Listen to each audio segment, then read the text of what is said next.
The only rule about studying psych is that we don't talk about studying psych. Well, okay, we do talk about studying psych. Quite a bit. It's our jobs even. But sometimes psychology even comes up in pop culture. It's not that uncommon that a psychological disorder is the crux of a book or movie, even if their portrayal isn't always accurate. That said, there are quite a few good examples of writers bringing psychology to life, both the good and the bad. Here, we're going to discuss 2 examples of movies that depict their respective psychological disorders in memorable ways. And fair warning, some spoilers lie ahead. So, Jason, what did you watch on the plane over here? Well, I had a 5-hour flight, but I was able to check out A Beautiful Mind, which I thought was absolutely fantastic. Oh, that's such a great movie, right? And I think there's a lot of kind of references to like psychological phenomena. Oh, yeah. In it. I had the chance to watch Fight Club, which shockingly have not had spoiled yet. Ooh, okay. We're going to spoil it here today. But I thought there was such interesting references to draw in that with regards to psychological disorders, especially. I mean, it's almost like we have some impetus to talk about psych disorders. Whoa.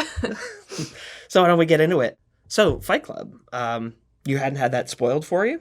No, I hadn't. It's a really, really good example of dissociative identity disorder, right? Exactly. There's a lot of ways that we can use film and those characters to illustrate like real life scientific medical concepts. Yeah, but the thing to keep in mind with a lot of popular media is that they depict these disorders in ways that might be entertaining, might be dramatic, but aren't necessarily true to real life. So dissociative identity disorder is a really good example of that, where there are a lot of misconceptions about it, what exactly it is and what it means. It used to be called multiple personality disorder, and that's not the case anymore because dissociative identity is a little bit more descriptive. Yeah. The multiple personality kind of description gets pretty over-exaggerated for, unfortunately, entertainment purposes. So when we're talking about someone with actual real-life dissociative identity disorder, we're talking about a person that has multiple distinct conscious states. So basically different personalities that will fully control their behavior at different times.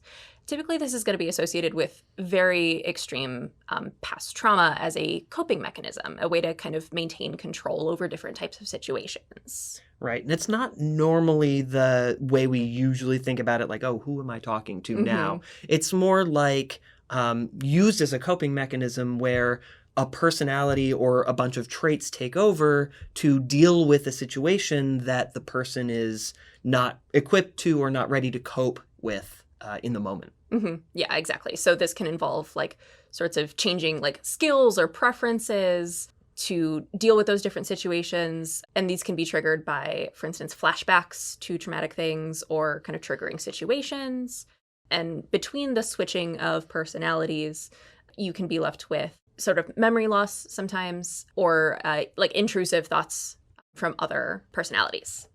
And I remember from Fight Club that the very beginning of that movie, he was dealing with and went to a therapist about insomnia and like blacking out and not knowing, like waking up and not knowing where he was. Yeah, exactly. So he's going through a lot of traumatic things otherwise too. His house burns down. And in the wake of that, he meets this man that he'd met on an airplane earlier, Tyler Durden, who's this very confident, charismatic, like no-nonsense kind of guy. And I think the narrator seems to really latch on to that. Right. And so together, they create a fight club, which we're not supposed to talk about it. We're going to talk about it. Okay. This seems to be a way to let out the kind of repressed masculine tendencies that these men want to let out. And Tyler is fully in charge of it. He's very confident. He's laying out the rules. Yeah, you get the sense that the narrator feels a little bit more repressed by all of the trappings of the late 90s angst and office stuff and, you know, all of that, and is really lacking in self-agency, self-confidence, and Tyler really is the opposite of that. Yeah, absolutely. But we start to see some kind of interesting things that suggest maybe perhaps that what we're seeing is not fully what is happening. There are a lot of instances where Tyler is speaking for the narrator or they're repeating each other's phrases. And so, yeah, you start to kind of think, like, well, maybe there's something else happening here narratively. By the end of the movie, other characters start to address the narrator as Tyler. And they cut to all these flashbacks of kind of like missing time, the insomnia, those weird instances where Tyler and the narrator say the same thing kind of back to back. And it turns out that Tyler isn't a hallucination, but rather the narrator in this other state or this other personality. Yeah, they cut to seeing then the narrator in all of these scenes that we saw as Tyler the first time around. And so you realize it was him, but this alternate personality made to deal with like these tougher situations. The Fight Club, dealing with his house burning down. And it's as much of a shock for the narrator as it is for the audience. Yeah, so shockingly that I had not had that spoiled thus far. Right. So in terms of the actual condition, dissociative identity disorder, what sorts of differences did you notice in the film? Yeah, so definitely the hallucination part that you mentioned is not actually characteristic of dissociative identity disorder. That's something that they would have chosen to express artistically so that we have multiple characters to look at and kind of leave that as a plot twist for the end. But that's not how it would actually be experienced with like another person there with you. Yeah. So one of the things that the movie did get right is that dissociative identity disorder is often misdiagnosed because it comes with all of these other symptoms that can present and look like other things. The insomnia can just be insomnia. So it's no wonder, although the therapist should probably have been listening a little bit more closely, it's no wonder that Tyler, well, the narrator at that point, was advised to go make human connections rather than being prescribed medication or inpatient psychiatric care, something like that. In addition, you mentioned the sort of inciting event of this entire thing was his house burning down. One of the things that we do see in a lot of psychiatric disorders is that there is a genetic predisposition, but psych disorders don't necessarily run in families where if your parents have something, you're definitely going to get it. There's often an environmental cause as well that sparks the symptoms actually appearing. In Fight Club, it's not super clear what one specific cause there would be for the narrator to develop dissociative identity disorder. Tyler is present nearly from the beginning of the movie, and in fact is present when his house burns down as well, and is somewhat responsible for it. Those could have been some self-destructive tendencies coming out. But Tyler becomes increasingly present as the narrator is coping with more and more stress. Right. And it turns out that all of the things that are parts of Tyler's personality are what the narrator sort of wishes he could be. So all of those times where the narrator needs to take control or be super present, be super commanding, it's really manifested in the movie as Tyler being the one doing that. Yeah, so I think that's a really nice illustration that it's really a coping mechanism, like at its core. So a bit back, you mentioned genetic predisposition, and I think that ties in really nicely to talking about a beautiful mind. Schizophrenia is very characterized by having a strong genetic link. There's, of course, going to be some sort of stressor or like event that can elicit full symptoms, but the genetic predisposition is very strong. Absolutely.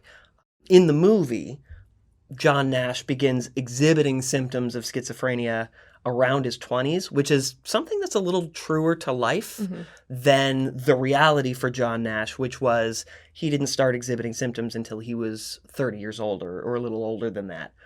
So one of the things that we see with schizophrenia is that about the time that people's brains start to fully develop, around 25 is when things really solidify. That's when we start to see symptoms, and there's some guesses that perhaps the stresses of that period of life plus the end of cognitive development combine with the genetic predisposition to bring out the symptoms of schizophrenia. Yeah, and so those symptoms that you're looking for with schizophrenia, we can categorize into positive and negative symptoms. So positive doesn't mean that they're good. It means that you are gaining something on top of the kind of typical human experience. So that would include things like delusions, hallucinations, or kind of disorganized speech patterns. The delusions hallucinations split is very important, I think, to be clear on. That delusions are false beliefs out of touch with reality, where hallucinations are sensory experiences that are not true. So those are going to be things that you might see or hear that are not actually present, but it can also include other senses like smell or touch. Exactly. And in the movie, John Nash has both of those, where he is hallucinating a roommate that we learn, spoilers, halfway through the movie that person isn't real, although John continues to talk to him as if he is real and in the room, and other people can't see him.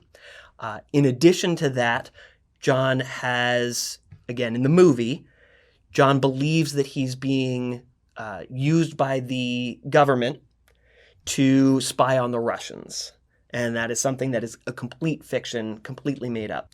In reality, the real John Nash would send letters to the government advising them that people who wore red ties were forming their own government, and please do something about this and I will help you do something about this. Mm-hmm. And those letters obviously never, first of all, weren't true and obviously never made it to the government. But a little bit of a discrepancy there between real life and the movie for dramatic purposes. But that sort of belief that I'm working for the government or the government is working against me, that's part of the delusions that we see. Mm-hmm. Yeah, so we can see both of those positive symptoms. Some of Nash's negative symptoms are a flattened affect, so just kind of a more dulled sort of emotional response, some kind of social difficulties, which we see him as a young man out with friends trying to talk to women at bars, and he tells his hallucinated roommate that he just doesn't really get along with people very well. Right. Yeah. And actually in the movie invents sort of a simplified version of the Nash equilibrium in a bar scene where he's communicating with some real friends of his and they're all trying to pick up women at this bar, and he's able to, like, he has a breakthrough, a mathematical breakthrough in the middle of this and runs out past all the women. Mm-hmm. So Nash's symptoms reach a bit of a head as he is a younger man. He's delivering a guest lecture and sees people that he believes to be Soviet agents that are out to get him.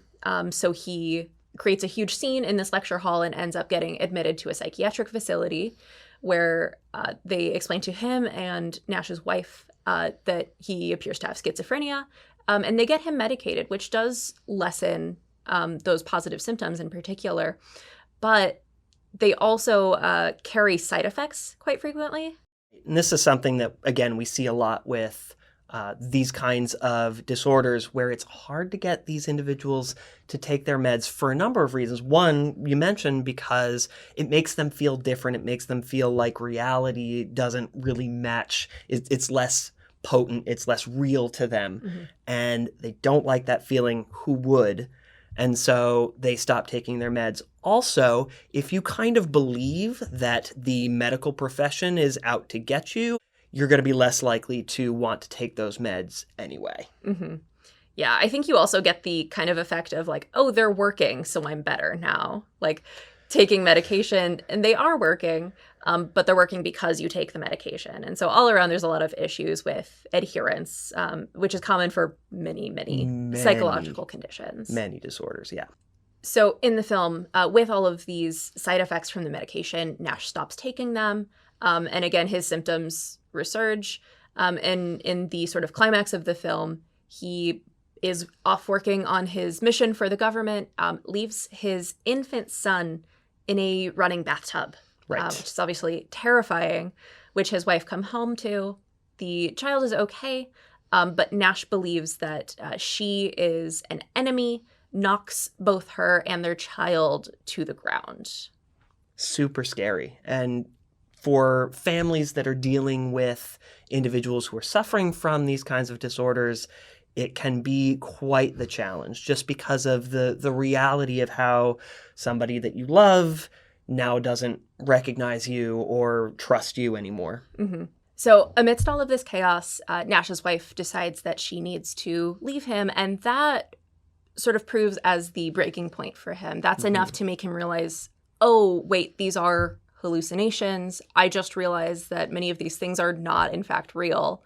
And so with the help of his family, he actually stays off of medication for most of the rest of his life, but simply learns to recognize what is a hallucination, what is not, is eventually allowed to return to teaching, finishes his education, and eventually wins a Nobel Prize.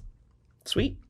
So Nash's schizophrenia clearly does not impede his intelligence. Those two are not necessarily correlated. Right. However, most people would find it difficult, I think, to power through a condition like that with just familial support, no medication. So treating things becomes very difficult. Even though the familial support is really helpful in helping with dealing with symptoms of any psychological disorder. Mm-hmm. Absolutely. And so with any psychological disorder, it's important to remember that a lot of those symptoms can overlap quite a bit. We take people and their symptoms and try to match them to whatever diagnosis will get them the best treatment, the best support to work for them. Exactly. But it can be a little hard to keep all of those symptoms straight sometimes. So we want to be clear that dissociative identity disorder is going to involve someone having two or more distinct personalities, usually in response to past trauma. Exactly. Whereas schizophrenia usually has a little bit of a later onset and has that constellation of both positive and negative symptoms, lots of hallucinations, delusions, lack of emotion, and so on. Mm-hmm. And some things can occur with both, for instance, some memory loss, although that's much more common with dissociative identities. You can also get some slight positive symptoms with dissociative identity disorder, perhaps like some auditory hallucinations, but they're much stronger in schizophrenia, and you also typically wouldn't experience some of those negative symptoms with dissociative identity disorder. So to bring it back to the films, there are some things that both of these films got right, some things that both of these films got wrong. So I think it's important to keep in mind that whenever you hear of somebody who has a psychological disorder, that you not automatically go and think about a popular character in some kind of a media portrayal. Precisely. They're helpful tools, examples, but not representative of reality entirely. Great for entertainment, but not really for interpersonal relationships.